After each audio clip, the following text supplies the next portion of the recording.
Well, I'd like to thank you all, Dr. Marshall and Don Keller and everyone to invite me to give this talk. I'm very privileged. And this morning when I was coming out, somebody told, oh, you are unique. I said, why? He said, in this record high temperature, you may be the only person wearing tie in state of Florida. So, but anyway, I thought it's important. So if it is worth doing, what overdoing?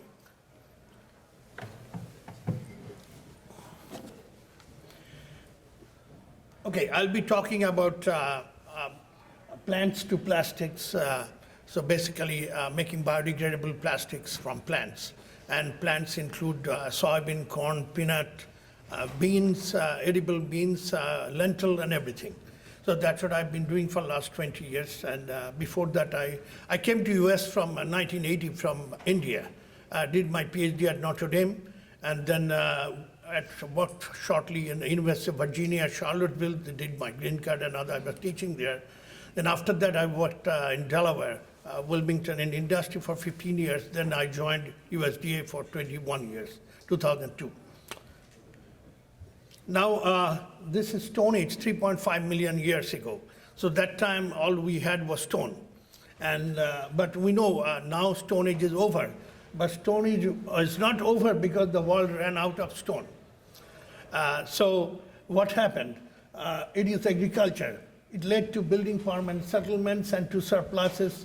So eventually agriculture being science, technology, and that changed civilization.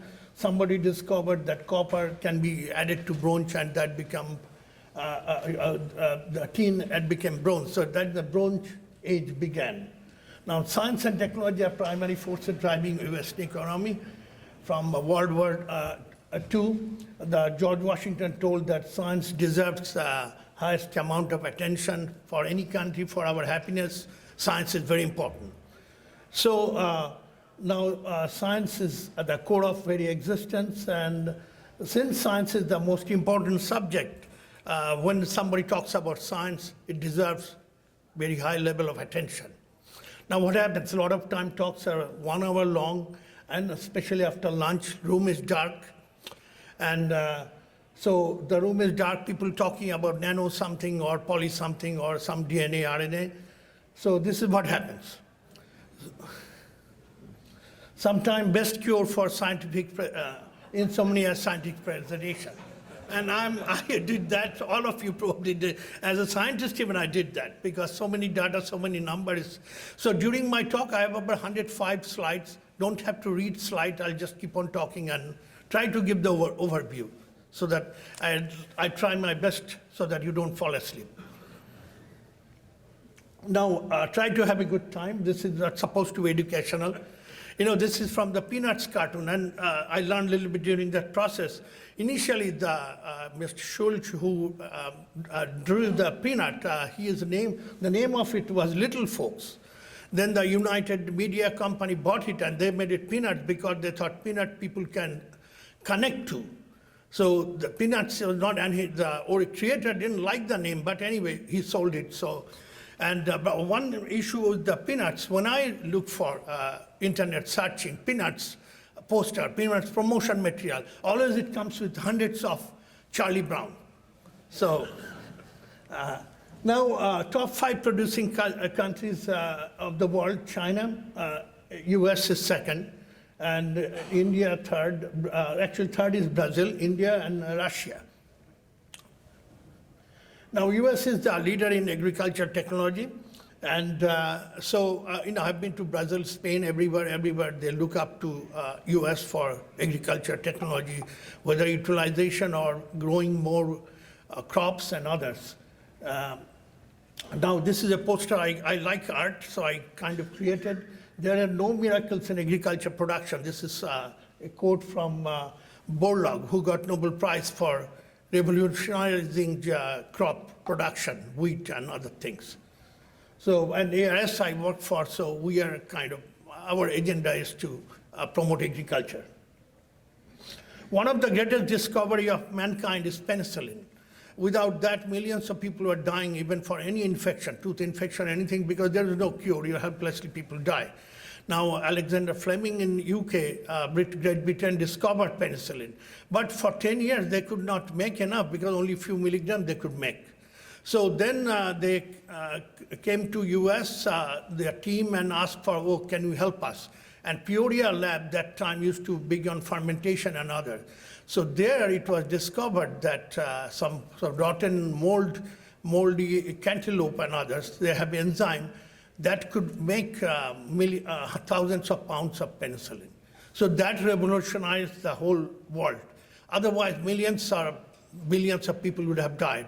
So Peoria, the lab I work in is NCAUR in Peoria, Illinois, USDA. So this lab discovered that about many years ago. So now Illinois is big in corn and soybean, and US is #1 producer of both corn and soybean, and Illinois is #1 producer in US to make corn and soybean. So my work is mainly to develop use for corn and soybean, mostly for non-food. Though I did food, but non-food is the main area I'm supposed to work on. So this shows the United States, China, and others by corn production. This is an old poster USDA about 1918. Even that time, corn was a big thing, and this is a soybean. This is the soybean. I'm going. How do I go back? Oh, okay, I see that. Okay, the soybean production there also Illinois is #1. So we do a lot of work on soybean. Now, soybean oil modification, that's one of my projects, corn and soybean both. And so whatever modification we can do in soybean can be pretty much applied to peanut oil. And like Professor Nino mentioned and Dr. Marshall mentioned, they're quite similarity. Cost could be different, but anyway, the soybean was to be byproduct in US. That became now such a big thing. Like even a few years back, there was China, soybean started, actually began in China, but now US is the biggest exporter to China for soybean. A few years back during trade war, China was the first one to say, oh, we don't buy soybean from US. So that caused a hardship for them and everything else also. Now, this is the peanut. Peanut, I think China is the biggest producer, then followed by India, then Nigeria, and then US. Now, peanut has, I thought maybe the oil, shell, and meal, I can generalize the three portions. So we'd like to explore what we can do with these three. Food part is non-food, what we can do. Now, when I was acting, 10 years back, I was in acting leadership position in California, Central Valley, in USDA. That time we published this paper using nutshell as filler for biodegradable plastic. Definitely for peanut shell, we can do some of these. And because the biodegradable plastic PLA is expensive, if we could remove some of the PLA with nut shell. But in that case, I used almond and pistachio shell, because Central Valley of California, they produce pistachio and almond. Now, green composite by using peanut shell and PLA. So this is the composite, basically. PLA is biodegradable plastic. You replace some of the PLA with maybe peanut shell and others, and make some plastic, and that way you reduce the cost and try to maintain the property same. Now, bioplastic, biodegradable mechanical properties we can study and others. And now, when I was in California, I designed that poster because that center has peanut, pistachio, grapes, and others. So one hand is preservation of crops, other one is preventing the bugs, insects, other one is water. Water is a precious commodity in Central Valley. Last year, they had flooding after who knows how many years, but never had anything like that. There was a huge shortage of water. So potential non-food application of peanut shell, utilization of peanut shell powder as novel filler for rubber. These are some of the published work for other people. I thought just took the heading. We can use for particle boards, and we can make some industrial chemicals from that. I'll get to that later. Biochar is another thing. Dr. Marshall did some work in the past in biochar. That could be, peanut is porous, and it gives some distinct property if you burn it and make biochar for removing lead, arsenic, and water filtration, and there are many uses of biochar. Biochar field is very popular now. Now, non-food application of peanut meal, I couldn't see much, but since it is big in protein, we in the past have made cotton protein and other. We make film out of protein, and those are biodegradable food packaging film. And now, one area which could be of interest is a beauty product by peanut oil. Now, there is one company, I found that they make peanut oil, and they claim a lot of good benefit of peanut oil for moisturizing lotion, and they make soap also out of it. Anything beauty related could be higher value application for peanut oil. Now, I'll go to soybean, because that's where I personally did a lot of research, soybean, corn, and other things. So rest of the slide, mostly the research I did, and many of these work can be translated into work in peanut, because they're so much similar, Now, this is soybean field, enlarged soybean. Soybean, some call it a miracle crop because it does many things, really. It used to be a side show for peanut, side show for soybean, but now become a very big agricultural commodity. Now, history of soybean, it originated in China 5,000 years ago. It came to US. And then also for soybean, George Washington Carver began studying soybean, and he made a very important contribution. Now, 80% of the soybean is soybean meal, which is used for animal feed, and very small of that goes peanut production. Now, 20% goes to oil, and 7% of that oil goes to industrial application, and 25% of that goes for biodiesel, and 68% goes to food. So food is the one we buy from grocery, soybean oil. Now, these are some of the soy food we're all familiar with.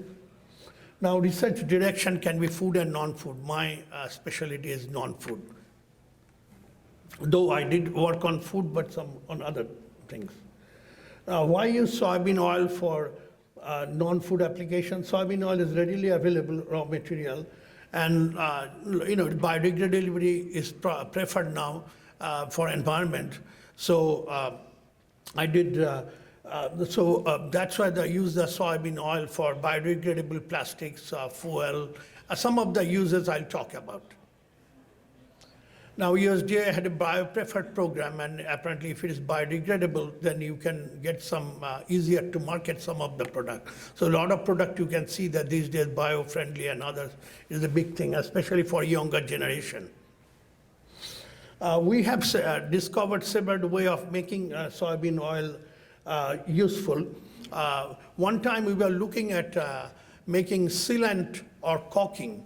Sealant, like in the bathroom tubs and others, you need the sealant and caulking so that water doesn't leak through.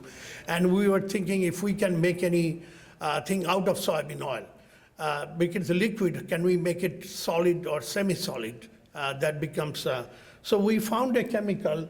Well, the thing is sometimes the wrong choices bring us to right places. That's what it happened. This is soybean oil, and we found a chemical where that we mix that with soybean oil and let it sit over a few days, it becomes solid, right material. That was pretty impressive, and if we use microwave reactor, which we have in our lab, we use that, and it would be less than a minute, few seconds, and become almost like a gel.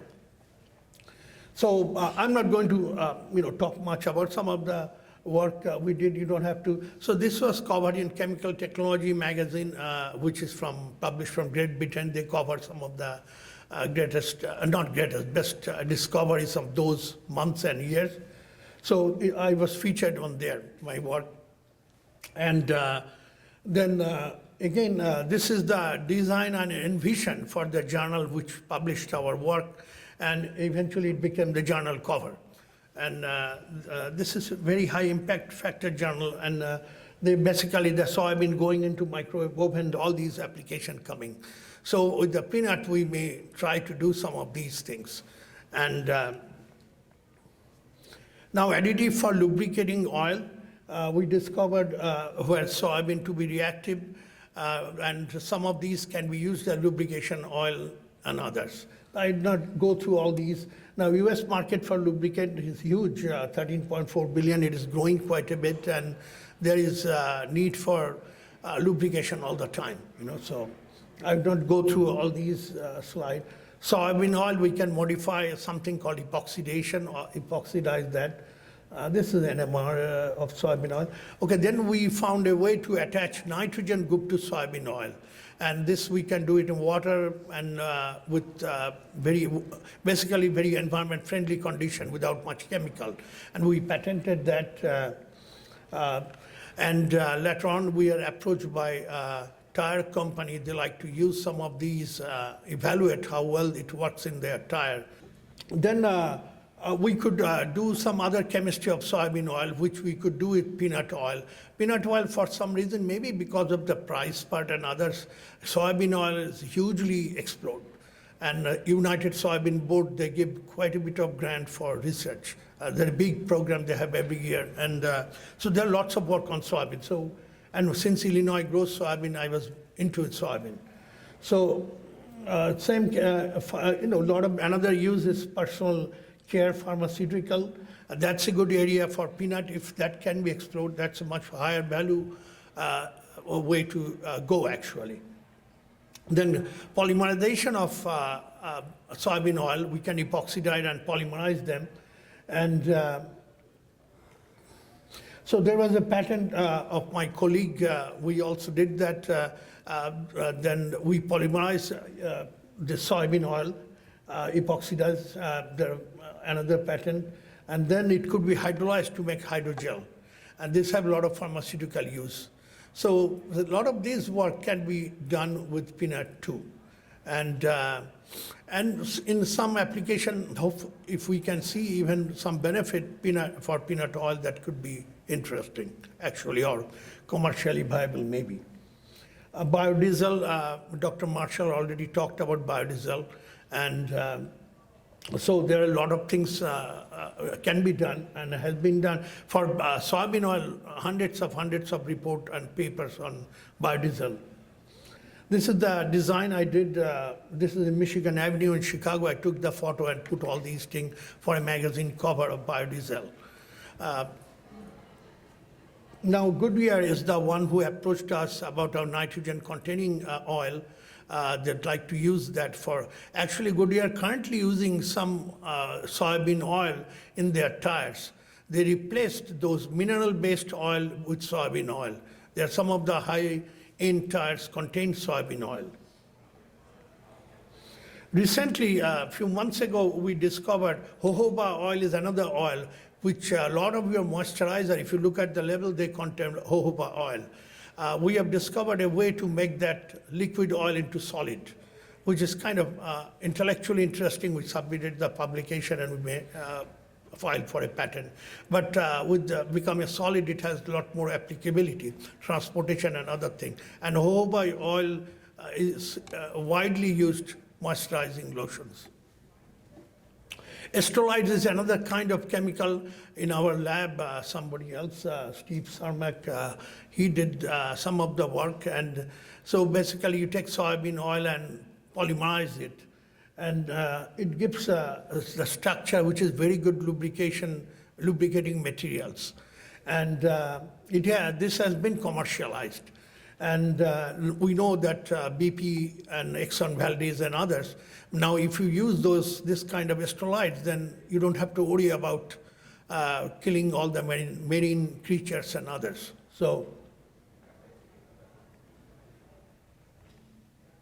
Now, because of my soybean oil work, I was invited to Brazil. They have once in 3 years international soybean conference. I was a keynote speaker for there, and I love Brazil, and I got several awards, Fulbright and other things from US to go to Brazil, Science Without Borders, that kind of. And so this is peanut oil, possible application. I'm not going to talk about these because I didn't do anything, but you could see, envision, many of these can be achieved with research, Now, biodegradable film from peanut oil. These are some of the published work on peanut. People made film out of some PHA from peanut, and coatings, polyurethane, and a lot of these could be done from peanut. These are some of the work I found on literature. Now, if you steal from one author, it's plagiarism. If you steal from many, it is research. So next slide would show starch. Starch is something we eat all the time, and cellulose is paper. What we discovered that if you take starch or cellulose and put a pinch of iodine, so for 100 grams of starch, maybe 100 milligrams of iodine, you get the acetate. So paper become plastic. Cellulose acetate is widely used all over eyeglasses, and there are many, a paintbrush and many applications. Cellulose acetate is one of the oldest polymer. So here we use cellulose acetate from agriculture byproduct, wheat straw, barley straw, rice hull. So we found a way to convert that into cellulose acetate. And these are byproduct, people throw it away. So peanut shell could be included in that class also, I believe, But no point of going through all these things. We published these, and these are some of the use of cellulose acetate polymers. And there are many around us. If you look at the room, there are many things of cellulose acetate. Now, our work was featured in Chemical Engineering magazine. So co-production of cellulose acetate production to improve the economy of ethanol production. Because from starch you take the good stuff to make the ethanol. Left is all the byproduct, and if you make cellulose acetate from that, that overall improves the economy of the production. Now, methyl cellulose is something called, this could be used for mouth-filling agent. So a lot of time you eat something very thick, but it is methoxycellulose, which makes you mouth-filling agent, they call kind of. The industry I used to work for, they were big major manufacturer for methyl cellulose. We made these from byproduct and others using microwave technology. And so maybe from peanut shell, we can look into that, how much methyl cellulose or something we can make. Consumer chemicals from peanut shell, that's what so this is cyclodextrin, like deodorant and others. They use cyclodextrin. We did some chemistry on cyclodextrin, because after all, these are kind of starch related.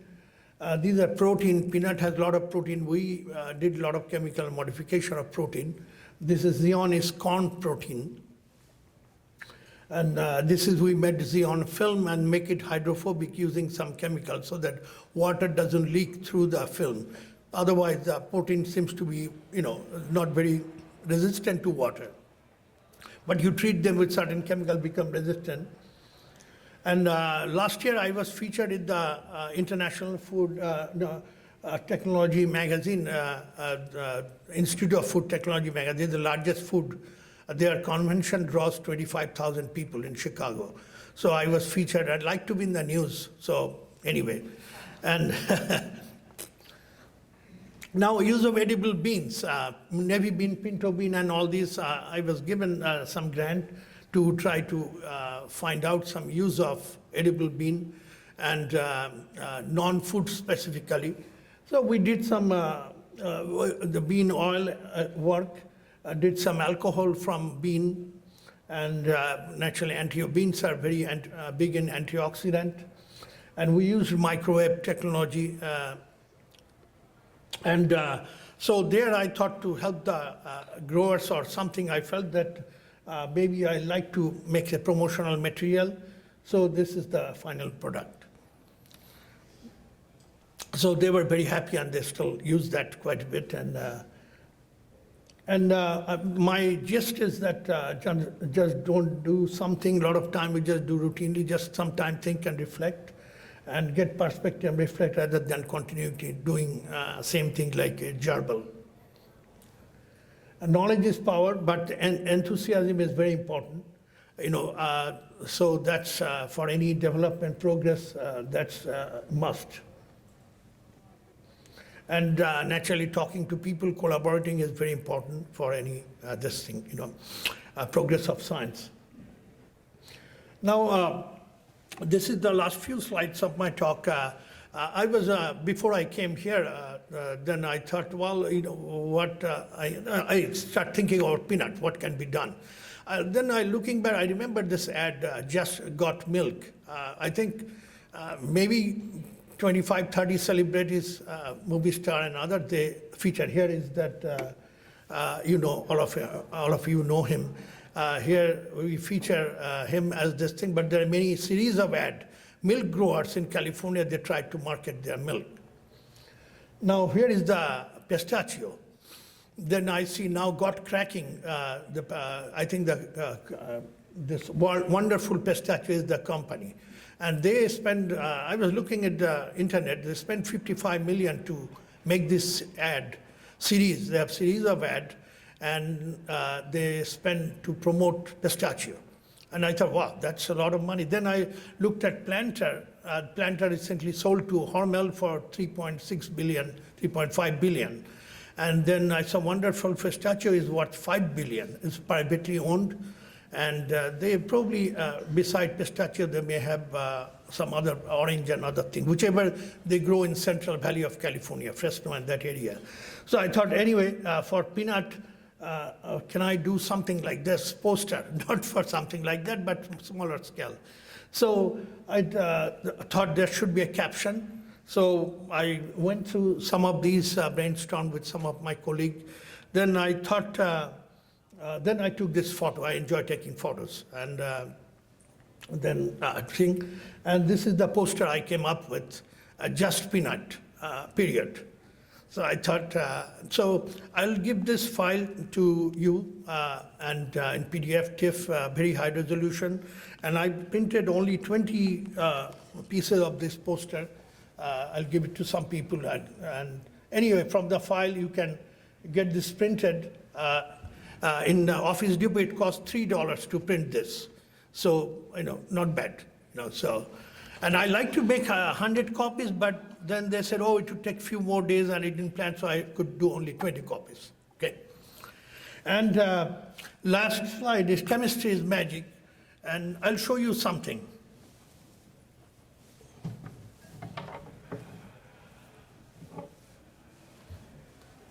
Here is a tube. You see these two things. Now, you can see that this is empty. Nope. Okay, I'll leave this one here.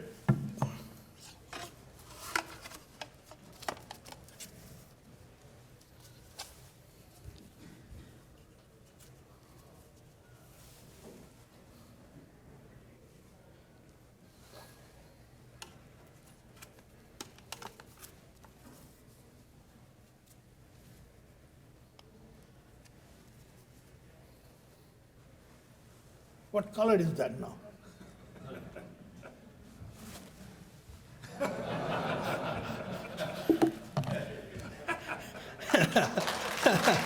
Now the green one goes here. Huh?